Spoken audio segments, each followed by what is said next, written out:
નમસ્તે દર્શક મિત્રો, આજે આપણે વાત કરવી છે 12 કરોડ રૂપિયાના ખાડાની. એક તળાવ બનાવવાની યોજના બનાવી કેન્દ્ર સરકાર નરેન્દ્ર મોદીની જે યોજના છે એના અનુરૂપ, અને તળાવ પણ બનાવી દીધું. પણ એ તળાવના બદલે મોટો ખાડો બની ગયો છે. અને એ ખાડો જે બની ગયો એને એ ઐતિહાસિક તળાવ છે, માન સરોવર જેનું નામ છે. એ માન સરોવર આજે ઉદ્ઘાટન સાંજે થઈ રહ્યું છે. આપણે આ કાર્યક્રમ પૂરો થાય પછી તરત જ થવાનું છે. તો એ જે કાર્યક્રમ થવાનો છે એના જબરદસ્ત એની આખી એક કહાની છે. આમ તો જો કે આપણે જાણીએ છીએ કે માન સરોવરની પોતાની એક વાત છે, પોતાનો ઇતિહાસ છે. 1628માં આ તળાવ બનાવવામાં આવ્યું હતું. મલિક મુજાહિદ્દીન ખાન દ્વારા બનાવવામાં આવ્યું હતું. અને આ એની જે પ્રિય રાણી હતી માનબાઈ, એને સમર્પિત કર્યું હતું. એટલે માન સરોવર, માનબાઈ સરોવર, માન સરોવર.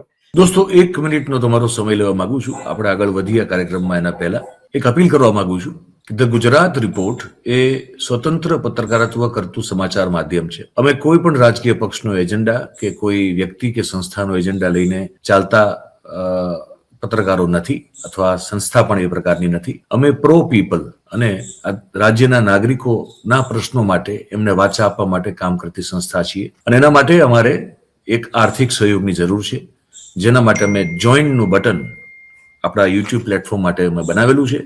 આપ સૌને એક વિનંતી છે કે અમારા આ સ્વતંત્ર પત્રકારત્વને આર્થિક સહયોગ આપવા માટે એ જોઈનનું બટન દબાવો અને અમને આર્થિક મદદ આપના તરફથી શક્ય હોય એટલી પહોંચાડવાનો પ્રયાસ કરશો તો અમને આનંદ થશે.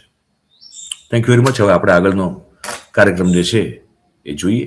અને એની સુંદરતા કેટલા મોહિત થઈ ગયા હતા કે તેમણે એની સ્મૃતિમાં આ તળાવ બનાવ્યું હતું. 1953માં જ્યારે તળાવ સુકાઈ ગયું અને ગામ લોકોએ, પાલનપુરના લોકોએ બધા ભેગા થઈને, કર્મચારીઓ, રાજકીય નેતાઓએ બધાએ કાર સેવા કરી હતી ને તળાવ ઊંડું ખોદ્યું હતું. આટલો જબરજસ્ત ઇતિહાસ છે. કોદાળી લઈને લોકો તગારા લઈને એકબીજાને મદદ કરવા માટે ત્યાં જતા હતા. પરંતુ આજે આ એ જ તળાવમાં મોટા વ્યાપક પ્રમાણમાં ભારતીય જનતા પાર્ટીના નેતાઓની સંચાલનથી ચાલતું આ પાલનપુર શહેરમાં ભ્રષ્ટાચાર થયો હોવાના આરોપો મૂકવામાં આવે છે. અને જેને ભ્રષ્ટાચાર અને આખું પોલ બધી જે બહાર પાડી, આ 12 કરોડના ખાડાનું ઉદ્ઘાટન જે કરી દેવાયું છે એવું આપણે જાહેર કરી દઈએ તો ગુજરાતનો સૌથી મોટો ભ્રષ્ટાચારનો ખાડો સાબિત થઈ રહ્યું છે. અને એટલા માટે આજે આપણે વાત કરવી છે. અને ત્યાંના જે રવિ સોની છે ને આ બધી આખી પોલ બધી બહાર પાડી કે તમે જેનું ઉદ્ઘાટન કરી રહ્યા છો એમાં તો ગટરનું પાણી ભરેલું છે, મોટો ખાડો છે.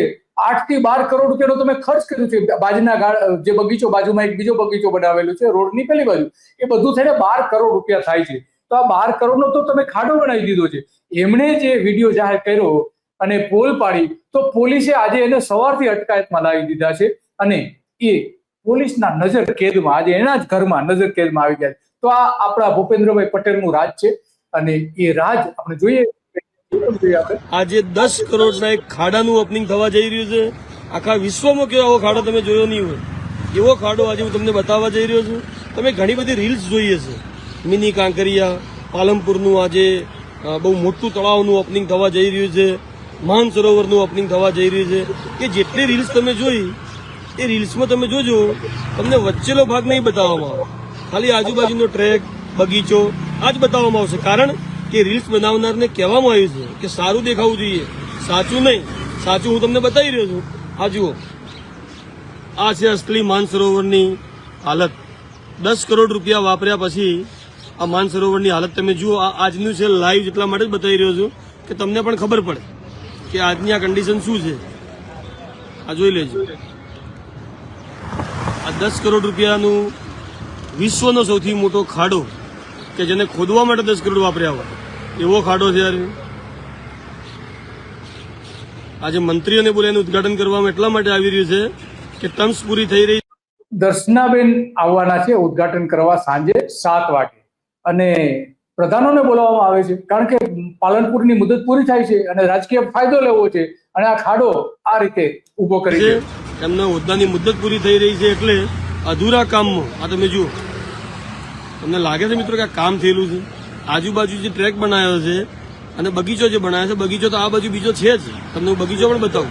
પણ આ 10 કરોડનો ખાડો એકવાર જોઈ લો. પેલા કે આ ખાડો તમને કોઈ બતાવશે નહીં, એટલા માટે કરીને તમને ખૂબ સરસ વાત કરું, આ ખાડો દેખાઈ ન જાય એટલા માટે તમે જુઓ ઓપનિંગ રાત્રે રાખ્યું છે, સાંજે મતલબ 7 વાગ્યા પછી એ લોકો આવશે, એટલે આ ખાડો અંધારાના કારણે કોઈને દેખાય નહીં. આજુબાજુ એટલું લાઇટિંગ કરી દીધું કે અંદરનું દેખાય નહીં, એટલે માત્ર ને માત્ર એ મંત્રીજીના આંખમાં ધૂળ નાખવા માટે. અને પાલનપુર શહેરના લોકો જે બિચારા ઘરે બેઠા છે, એમને ખબર જ નથી કે ખરેખર અહીંયા હકીકત શું છે, અને એ હકીકત છુપાવવા માટે, પોતાની નાકાબિલિયત છુપાવવા માટે, પોતે કરેલો ભ્રષ્ટાચાર છુપાવવા માટે આ ઉદઘાટન સાંજના ટાઈમે દુનિયાનું પહેલું ઉદઘાટન હશે કે જે રાત્રે થવા જઈ રહ્યું છે. કારણ કે આ વચ્ચેની જગ્યા જે છે, મેં તમને ફરી બાજુ બતાવી દઉં, આ જગ્યા કોઈ જોઈ ના જાય. આ તમે જુઓ, આપણું તળાવ છે જેની અંદર ગંદકી હજી એમને એમ પડી છે, જેની અંદર નવું પાણી લાવવાના હજી કોઈ ઠેકાણા નથી, અંદરના જીવ બધા મારી નાખવામાં આવ્યા છે, અને ખૂબ જ ચાલાકીપૂર્વક હવે આજે ઉદઘાટન કરીને પોતાના નામની જે તકતીઓ મારવાની છે, તકતી મેં તમને ગઈકાલ બતાવી હતી, અને ભાજપ કોંગ્રેસ બંને ભેગા થઈ અને આ ભ્રષ્ટાચારનો નમૂનો પાલનપુર શહેરને આજે આપવા જઈ રહ્યા છે. 44 જણના નામ છે તકતીમાં, અને આ ખાડો બરોબર જોઈ લેજો. પછી આજુબાજુ તમારે જે જોવું જોજો. આજુબાજુના જે બગીચો તમે દેખી રહ્યા છો, તો બગીચાની જરૂર અહીંયા આગળ હતી જ નહીં, કારણ કે બગીચો તમારે જોવો તો હું તમને બતાવું કે એ અહીંથી તમે જો આ બાજુ આવો તો 2.5 કરોડ રૂપિયાનો બગીચો હાલમાં જ બનાવવામાં આવ્યો છે. આ જુઓ, આ 2.5 કરોડના બગીચા તમને બતાવવા જઈ રહ્યો છું. આ 2.5 કરોડનો બગીચો હમણાં જ બનાવેલો.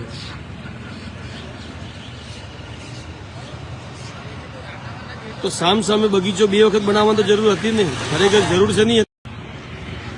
પાલનપુર શહેરની જનતાને કહેવા માંગુ છું કે ભરમાશો નહીં, બેનરિંગ કરીને, રીલ્સ બનાવીને, રીલ્સ બનાવવાના પણ નગરપાલિકા પૈસા ચૂકવે છે.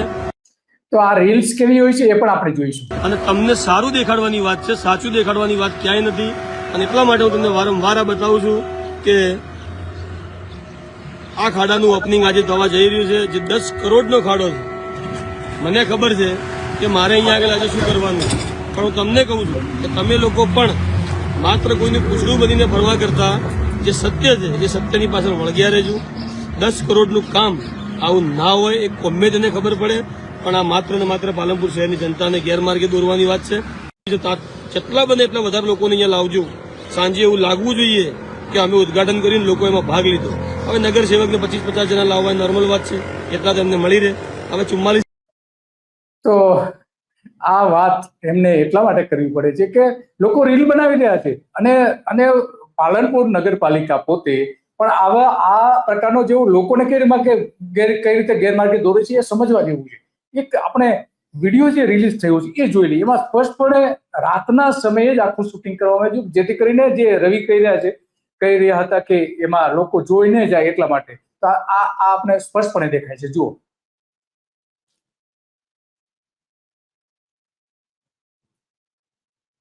આમાં એટલું સરસ ખૂબીપૂર્વક છુપાવી દીધું છે પાણીને કે ક્યાંય તમને દેખાય નહીં, માત્ર લાઇટ અને શાઇનિંગ જ દેખાય, બીજું કશું જ ન દેખાય.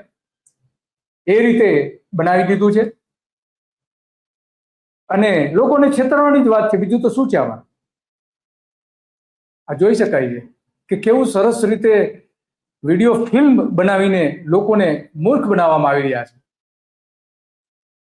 મોટી વાત એ છે કે અહીંયા થોડા મહિના પહેલા જ ભૂપેન્દ્ર પટેલ આપણા મુખ્યપ્રધાન આવ્યા હતા એક ઉદઘાટનના કાર્યક્રમ માટે, એક સમારંભ હતો ને એવું બધું કાર્યક્રમ હતા 2-3 સાથે. એમાં જ એ જે રસ્તા પરથી પસાર થવાના હતા ત્યાં સૌથી મોટી ઝૂંપડપટ્ટી હતી, તો ત્યાં ગ્રીન પડદા લગાવી દીધા. એક પરફેક્ટ ઘરનું સપનું એને સાકાર કરશે કોણ? Shrinathji group of companies. 10 વર્ષ પહેલા Dakshesh Shah started his journey એક સિમ્પલ ડ્રીમથી. બધાનું ડ્રીમ હોમ બનાવવાનું સપનું, એ પણ અફોર્ડેબલ પ્રાઇસમાં. 2015 થી હજારો ફેમિલીઝનું સપનું પૂરું કર્યું છે, તો તમે કેમ પાછળ રહી જાઓ? આજે જ મુલાકાત લો શ્રીનાથજી સામ્રાજ્ય અને સ્વસ્તિક પાર્કની, અને તમારા સપનાને એડ્રેસ આપો.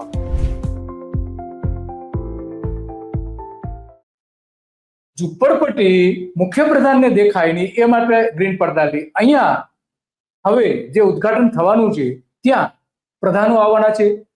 સ્વાભાવિક છે કે પાલનપુરના મહત્વના નેતાઓ છે એ પણ આવવાના છે, અને એ પણ અહીંયા આવીને વાત પાછો કરવાના મિત્રો એ જ છે બધી. અને એટલા માનસરોવર માટે તળાવે આવ્યો છું, આપણે જેની અંદર 8-9 કરોડ રૂપિયા વાપર્યા પછી પણ એની ત્યાં પ્લોટિંગ વાળું પહેલું તળાવ તમે જોયું છે, જેની અંદર પહેલા જે માટી ચોરાઈ, એ ચોરાયેલી માટીની અંદર જે પાણી છે એટલું જ પાણી વધ્યું છે. બાકી અંદરના જીવોની હત્યા જે છે એ અહીંના બધા શાસકોએ ભેગા મળીને કરી નાખી છે. અને હું ભગવાનને એવી પ્રાર્થના કરીશ કે જેને જેને આ પાપ કર્યું છે એ બધાને કંઈક ને કંઈક તો એવું નુકસાન આ મહિનામાં કરાવજે કે એમને ખબર પડે કે આપણે જે કર્યું છે પાપ, એ પાપ ખરેખર આપણે ભોગવવું. એ બધું કામ જે સ્વભંડોળમાંથી પણ કરવામાં આવ્યું છે. અને આ દિવાલ જે છે એ દિવાલ અહીંથી આટલે અહીંની દિવાલ અહીંયા પૂરી કરી નાખવામાં આવી હતી. કોન્ટ્રાક્ટરના કોન્ટ્રાક્ટમાં એવું હતું કે અહીંયા આટલી દિવાલ બનાવી નહીં, અને ત્યાંથી પછી લઈ અને આખી દિવાલ આ જે તમને દેખાય છે, આજે જાળી બનાવવામાં આવી છે, આ જાળી આ દિવાલથી લઈ અને આ દિવાલની વચ્ચે આખી જાળી બનાવવામાં આવી છે. અને આ જાળી 6.5 લાખ રૂપિયાના ટેન્ડરિંગ જે ખર્ચો પ્રક્રિયા કરી અને બીજો નવો ખર્ચો પાડીને જાળી નાખવામાં આવી છે. અને જાય દિવસે મેં જાણ્યું કે ખબર પડી કે આ જાળી થોડાક સમય પછી આ જાળી કાઢીને અમે ફરી પાછી અહીંયા દિવાલ પણ બનાવીશું, એ પણ પોતાના ખર્ચે બનાવીશું. એટલે ફરી પાછું લાખો રૂપિયાનો ખર્ચો જે છે એ અહીંયા આગળ થશે. મિસમેનેજમેન્ટ માટે વખણાથી પાલનપુર નગરપાલિકાએ અહીં આગળ ફરી પાછું એમની બુદ્ધિનું પ્રદર્શન કર્યું છે. અને આ માનસરોવર તળાવને આટલા રૂપિયા વાપર્યા પછી પણ એક સારો જે ઓપ આપવાની વાત આવે આપી શક્યા નથી. બહાર જો બગીચાની વાત કરતા હોય તો બગીચો જે છે એ તો એની સામે 1.5 કરોડમાં નવો બનાવ્યો જ છે. તો માનસરોવર એ બગીચાની વાત માટે નથી. માનસરોવર જે છે એની અંદર તળાવમાં શુદ્ધ પાણી ભરેલું હોય અને આખું માનસરોવર પાણી ભરાયા બાદ એના અંદરના જીવ બચેલા હોય અને લોકો અહીંયા હરવા ફરવા આવે તો સેફટી હોય લોકોની, એવું માનસરોવર હોય એવું બધા ઈચ્છતા હોય છે. બાકી આ જે બનાવ્યું છે એ તો માત્ર ને માત્ર રૂપિયા ખાવા માટે, કટકી કરવા માટે કર્યું હોય એવું સ્પષ્ટ દેખાઈ આવે છે. ગમે ત્યારે હવે ચૂંટણીઓ આવે છે એટલે ગમે ત્યારે હું ઓપનિંગ તો કરવું જ પડશે. વગર પાણીના સરોવરનું ઓપનિંગ થાય એવું મને લાગી રહ્યું છે, કારણ કે પાણીના જગ્યાએ ઠેકાણા છે નહીં. તો વગર પાણી આ સરોવરનું ઓપનિંગ થાય એવું લાગે છે તો ઇતિહાસની અંદર, આખા વિશ્વની અંદર આ પહેલું તળાવ એવું બનશે કે જેનું નામ હશે માન સરોવર, પણ એની અંદર પાણી નહીં હોય. સરોવરનો મતલબ છે પાણીમાં ઉત્તમ. અહીંયા પાણી જ નહીં હોય, પાણી સિવાય તમને બધું જોવા મળશે. તો એવા સરોવરનું ઓપનિંગ થવા જઈ રહ્યું છે આવતા વીકમાં કદાચ. તો એ વખતે પણ આપણે મળીશું મિત્રો. જૂનો અને વિડીયો રવિએ ઉતારેલો હતો. હવે આ જે બંને વિડીયોને ઉતાર્યા પછી એની અટકાયત કરી લેવામાં આવી અને એ અટકાયત એના જ ઘરમાં હાઉસ અરેસ્ટ અટકાયત જ આમ કહી શકાય. અને ત્યાં પોલીસ આજ સવારથી બેસી ગઈ છે અને એને એની સાથે લાઈવ કરવાનો પ્રોગ્રામ હતો, પણ પોલીસે ના પડતી કે ભાઈ તમે લોકો પત્રકારો સાથે પણ વાત નહીં કરી શકો. તો આ આપણું ગુજરાતનું મોડેલ છે, સરમુખ હથિયારશાહી ભરેલું મોડેલ છે. અને એટલા માટે આજ રવિએ વાત કરી હતી. ત્યાં આપણે વાજપેયીની મૂર્તિ છે પાલનપુર નગરપાલિકાની, જે મુખ્ય દરવાજો છે એની બરાબર બાજુમાં. તો એની સાથે પણ સંવાદ કરે છે કે આ લોકો તો સાંભળતા નથી. વાજપેયીજી તમે તો સાંભળો, અટલ બિહારી વાજપેયીનું ત્યાં પુતળું મૂકેલું, એ પણ સાંભળવા જેવું. તમે આખા ભાજપને ઊભું કર્યું, તમે ભારતીય જનતા પાર્ટીના પાયામાં 2 સીટ પરથી કાર્યક્ષેત્રે લઈ જવામાં આવ્યું અને આજે તમારા નામથી કેટલાય લોકો ચલી ગયા, તમારા નામથી આજે આખી પાર્ટી તરી ગઈ છે. પણ આ અમારા પાલનપુર નગરપાલિકાના શાસકો જે અમે આ ટેક્સના રૂપિયા ભરીએ છીએ એના વિશે મારે તમને થોડીક વાત કરવી છે. તમે કહો તો કોનમાં કરું, તમે કહો તો અહીંયા ઉભા રહીને કરો, કાનમાં જ કરો. વાજપેયીજી, લાખો રૂપિયા ટેક્સ આ નગરપાલિકામાં અમે ભર્યો છે. આ આજનું આ લાખો રૂપિયા ટેક્સ ભર્યા પછી નગરપાલિકા અમને શું આપે છે? ભ્રષ્ટાચાર, ટકાવારીઓ, એના સિવાય નગરપાલિકામાં કંઈ જ નથી. આટલો ટેક્સ ભર્યા પછી પણ તમે પાલનપુર નગરપાલિકાની સૌથી મોટી આજની વાત તમને કરું છું કે કેટલો મોટો ભ્રષ્ટાચાર કરવાની એમને એક જબરજસ્ત સ્કીમ ઊભી કરી. પાલનપુર નગરપાલિકાની સ્ટ્રીટ લાઇટ જેટલી બી છે પાલનપુરની અંદર, એ સ્ટ્રીટ લાઇટને ચાલુ રાખવા માટે અને મેન્ટેન કરવા માટે પાલનપુર નગરપાલિકાનો સ્ટાફ હતો અને એ સ્ટાફના માણસો રોજ સારી રીતે નગરપાલિકાની તમામ લાઇટો ચલાવતા હતા અને મેન્ટેન કરતા હતા. તો પણ અચાનક ખબર નહીં કેમ એમને એવું સૂચ્યું કે આ નગરપાલિકાના જેટલા પણ સ્ટાફ જે ચલાવે છે એ બરોબર નથી. તમને એક એજન્સી ઊભી કરી અને એજન્સી ઊભી કરીને વાજપેયી તમને કહેવા માંગુ છું, આ એજન્સી ઊભી કરી શું કરી છે? તમે પાલનપુર નગરપાલિકાની જેટલી પણ સ્ટ્રીટ લાઇટ્સના જે થાંભલા છે એના ઉપર જે લાઇટ લાગેલી છે એ લાઇટની અંદર જે ગોળા છે એ ગોળા રોજ તો કંઈ ઉડી જવાના નથી. 12 મહિના 24 મહિના સુધી તો એ વોરંટીમાં આવે છે. તો પછી સ્ટ્રીટ લાઇટનો મેન્ટેનન્સ છે કેટલો તમને પણ જણાવું ને પાલનપુરના વાસીઓ તમને પણ જણાવું. સ્ટ્રીટ લાઇટ પાલનપુર નગરપાલિકા સ્ટ્રીટ લાઇટ રવિનો અનોખો વિરોધ હતો.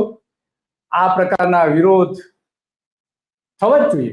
જ્યાં ભ્રષ્ટાચાર થતો હોય, ખોટું થતું હોય, એની સામે આ જ સરકાર કેવી શરમખત્યારશાહી ભરી વર્તન કરી રહી છે. પોતાના ભ્રષ્ટાચારો છુપાવવા માટે એક તો સાંજે એનું ઉદ્ઘાટન કરે છે. સાંજે ઉદ્ઘાટન આપણે જોયા છે ક્યારે? નથી થતા મોટા ભાગના, પણ અહીંયા કરી રહ્યા છે પાલનપુરમાં. આની પહેલા અનેક ભ્રષ્ટાચારના બનાવો બહાર આવ્યા છે, અનેક પ્રકારના.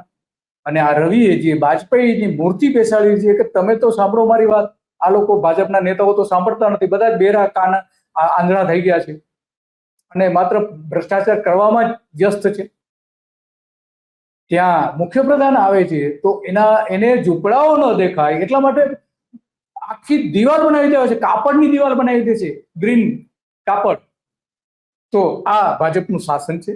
ચૂંટણીઓ આવી રહી છે અને હવે લોકોએ સત્તા પરિવર્તન કરવું જોઈએ, કારણ કે એક ને એક પક્ષને જ્યારે પણ સત્તા આપવામાં આવે છે ત્યારે હંમેશા માટે લોક વિરોધી કામ થતું હોય છે, ભ્રષ્ટાચાર બેફામ થતો હોય છે. એટલા માટે દર 5 વર્ષે 10 વર્ષે સત્તાધીશો બદલી કાઢવા, તો જ તમારા કામ થશે, બાકી નહીં થાય. કારણ કે આ તો બધાને એવું થઈ ગયું છે, લોકો તો અમને ચૂંટીને મોકલે છે ને અમે ચૂંટાઈને આવવાના છે, કોઈની પડી નથી લોકોની. તો આવી હાલત આજે આખા ગુજરાતની થઈ ગઈ છે ને એમાં પાલનપુરની ખાસ થઈ ગઈ છે. તો આવા જ કોઈ બનાવો આપના ધ્યાનમાં આવે તો અમને ચોક્કસપણે જણાવો અને આ જ પ્રકારની વિગતો અમને મોકલી આપો. રવિ જ્યારે નજરકેદમાંથી છૂટશે, કાર્યક્રમ પૂરો થઈ જશે, ત્યારે પણ આપણે એની સાથે વાત કરીશું. તો આ આજે આટલું અને આવી જ બાબતો ઉપર આપણે ચર્ચા કરતા રહીશું. નમસ્તે.